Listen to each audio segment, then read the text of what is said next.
এবার রিনা দেবী সবিতা দেবীকে আর এলিনাকে ওয়েলকাম করছে। ওমা, এ দিদিও তো এসছে, কেমন আছো, ভালো আছো তো, এসে তোমার সঙ্গে একটু গলাগুলি করি বলে দুজনে একটু গলাগুলি করে নিল। আর এ কি, এটা তো দেখছি আমাদের এলিনা। বাহ, খুব মিষ্টি মেয়ে, এসো মা এসো, বসো, তোমার আসতে কোনো অসুবিধা হয়নি তো? না না, ঠিক আছে আন্টি বলে ওরা বসতে খাটের দিকে চলে গেল। ও আরে, সবাইকে প্রণাম কর বলে রিনা দেবী মধুকে সবাইকে প্রণাম করতে বললো। এই তো মা করছি ঠাকুমা বলে ঠাকুমাকে প্রণাম করলো। থাক থাক মা, আর প্রণাম করতে হবে না, সুখী হও সুখী হও, অনেক ভালো থেকো। বাহ, আমার মাধবের জন্য খুব ভালো মেয়ে পছন্দ করেছে আমার বৌমা, কি সুন্দর চাঁদ পড়া মুখ গো। আর মধু সবিতা দেবীকে প্রণাম করতে গেল, আর উনি সবিতা দেবী বলতে শুরু করলো, আরে মা, না না না না, থাক থাক থাক, প্রণাম করতে হবে না, তুমি আমার গলায় এসো মা, তুমি তো আমার মেয়ের মতো থাকবে, আমার সোনা মেয়ে, আমার লক্ষ্মী মেয়ে, আর প্রণাম করতে হয় না। হাই এলিনা, কেমন আছো?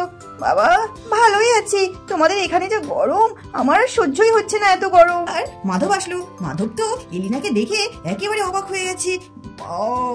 দারুণ দেখতো তো মেয়েটা, হেব্বি সুন্দর, মনে হচ্ছে যেন একেবারে আকাশ থেকে পড়ে নেমে এসছে। বাও, দারুণ, আমি তো এত সুন্দর মেয়ে কখনোই দেখিনি। মা, আন্টিরা সব চলে এসেছে। ঠাম্মি কেমন আছেন? হ্যালো, আমি মাধব। হাই, আমি এলিনা। ওহো, তো তোমার আসতে কোনো অসুবিধা হয়নি তো? কোনো কষ্ট হচ্ছে না তো? বাবারে বাবা, কষ্ট আবার হচ্ছে না? উফ, এখানে যে কি গরম, আমি জাস্ট থাকতেই পারছি না।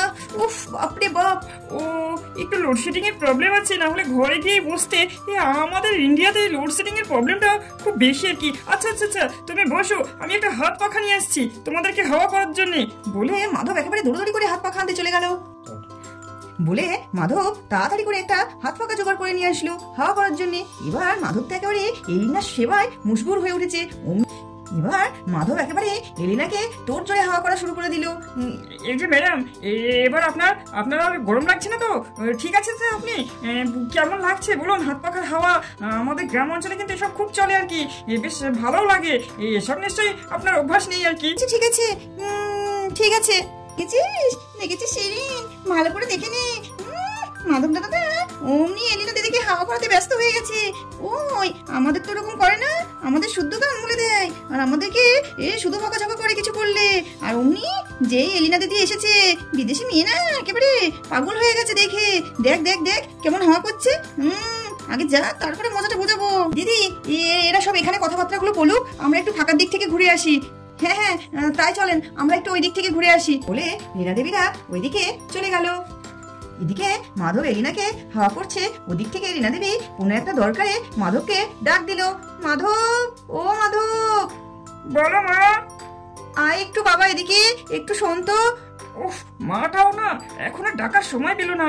আমি এখন এই বিদেশি মেয়েটাকে একটু সেবা করছিলাম, একটু আমাদেরকে ইমপ্রেস করার চেষ্টা করছিলাম, অমনি আমাকে ডাকতে শুরু করে দিল। আমার মাও না, ওনার আর কাজ ফুরোয় না। যাই দেখি এবার কি বলছে। আচ্ছা ম্যাডাম, আমি একটু, মা ডাকছে, আপনি বসুন, আমি একটু পরে এসে আপনাকে হাওয়া করছি বলে মাধব পাখাটা নিয়ে ওদিকে চলে গেল। এদিকে উটিয়া শিরিন শেলিকে ওইদিকে নিয়ে যাওয়ার জন্য দুজন দুই দিকে ওর হাতটা চেপে ধরলো।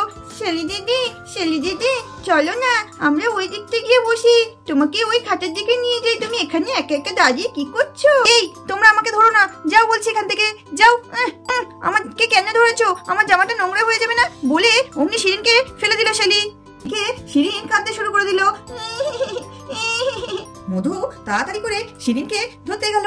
ইস, এভাবে কেউ ফেলে দেয়? ওট ওট ওট শিরিন ওট বলে মধু শিরিনকে তুলে দিল। এবার মধু শেলিকে একটু বকা দিল। শেলি, তুমি যেটা করলে একদম ঠিক করলে না, ওরা তো তোমাকে বন্ধুর মতো ডাকছিল, ওইভাবে বুঝে কেউ ফেলে দেয় কাউকে, ওরকম করে ফেলে দিলে ওর লেগে যাবে না? এটা তুমি কি করলে শেলি? আমি যা করেছি ঠিক করেছি, ওরা আমাকে ধরছে কেন? আমার ড্রেসটা নোংরা হয়ে যাবে না? শেলি, এভাবে কথা বলতে নেই। এদিকে এলিনা শেলিকে সাপোর্ট করতে শুরু করে দিল। কি হয়েছে মিস মধু, আপনি কেন শেলিকে এভাবে বকছেন? ও তো ঠিকই বলেছে, ওদের হাতে অনেক ডাস্ট আছে, অনেক নোংরা আছে, ও নোংরা হয়ে যাবে না, সেই জন্যই তো ও ওকে ফেলে দিয়েছে। আর এদিক থেকে পিছন থেকে চলে আসলো।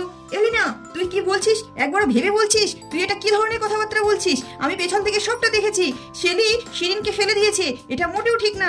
তুই শেলিকে শাসন করা বাদ দিয়ে তুই শেলিকে সাপোর্ট করছিস, এটা আবার কোন ধরনের কথাবার্তা? আর শেলি, তুই দিন দিন কিন্তু খুব দুষ্ট হয়ে যাচ্ছিস। ওরকম ছোট ছোট বাচ্চাদেরকে বুঝি কেউ ফেলে দেয়? এভাবে কেউ করে নাকি? ব্রো, কখন আসলে? এই জাস্ট এলাম। কি ব্যাপার, কিছু বলছিলে মনে হচ্ছে? আরে না না, কিছু না। তুমি কি কোথাও যাচ্ছ? হ্যাঁ, আমি একটু ওই মোড়ের দিকে যাচ্ছি দরকারে। তো আমিও যেতে পারি, চলো তোমার সঙ্গে আমিও যাই। যাবে? তাহলে এসো। বলে মাধব আর রাজেশ দুজনে ওইদিকে চলে গেল। দেখেছো ঠাম্মি, দেখেছো? তোমার নাতি এখনো বিয়ে করে নিয়ে যায়নি, আর এখন থেকে কেমন বউ নায়টা হয়ে উঠেছে। আর এদিকে এই মেয়েটাও এখনো তোমাদের বাড়ির বউ হয়ে যায়নি, অথচ শেলির উপরে কেমন ছড়ি ভোজাচ্ছে। বুঝতে পারছো? এ তোমাদের সংসারে গিয়ে আরো কত কিছুই না করবে। আমার আদরের ছোট নাতনি বলে কথা, আমরা কখনো ওকে বকাঝকা দিই না। আর তুমি আমার বাড়ির বউ হতে না হতে আমার নাতনিকে বউকে দিলে, এটা তুমি ঠিক করলে না। এদিকে ঠাকুমার কথা শেষ হতে না হতে রিনা দেবী চলে আসলো। এই সব তো দেখছি গল্প একেবারে জমে উঠেছে। তো মাসিমা, চলুন একটু ঘরের দিকে, একটু জলখাবারের ব্যবস্থা করেছি, একটু খাবেন। কিছু না খেলে আবার গৃহস্থের অকল্যাণ হয় বলে কথা। আমার আর উঠতে ভালো লাগছে না। তুমি এক কাজ করো দেখিনি, তুমি যাই একটু আধটু কিছু দেবে, এই জল টল এখানেই দাও। আমি এখানেই বসে আছি, বেশ ফুরফুর ফুরফুর করে হাওয়া দিচ্ছে তো, বাইরের আবহাওয়াটা আমার বেশ ভালোই লাগছে। এলিনা, তুমি কি ঘরে যাবে? তুমি ঘরে গেলে না হয় ঘরেই যাও। না না ঠাম্মি, আমি তো সেরকম কিছু খাবো না। আমার এখানেই ভালো লাগছে, আমি এখানেই বসে আছি। ওরা আজকে আমাদের ভিডিওটা এখানেই শেষ করব। আমরা আগামীকাল ওদের খাওয়া দাওয়ার পর্বটা দেখাবো, এবং আরো কি কি কথাবার্তা হয় সেসব দেখার জন্য অবশ্যই টকিং গার্লস চ্যানেলটিকে সাবস্ক্রাইব করতে হবে। আর সবার আগে ভিডিও পেতে পাশে থাকা বেল আইকনটি প্রেস করে দিতে হবে। আর সবাই সুস্থ থাকবে, ভালো থাকবে। ভিডিওটি ভালো লাগলে লাইক করে দেবে, আর কেমন ধরনের ভিডিও ভালো লাগে সেটা কমেন্ট করে জানাবে।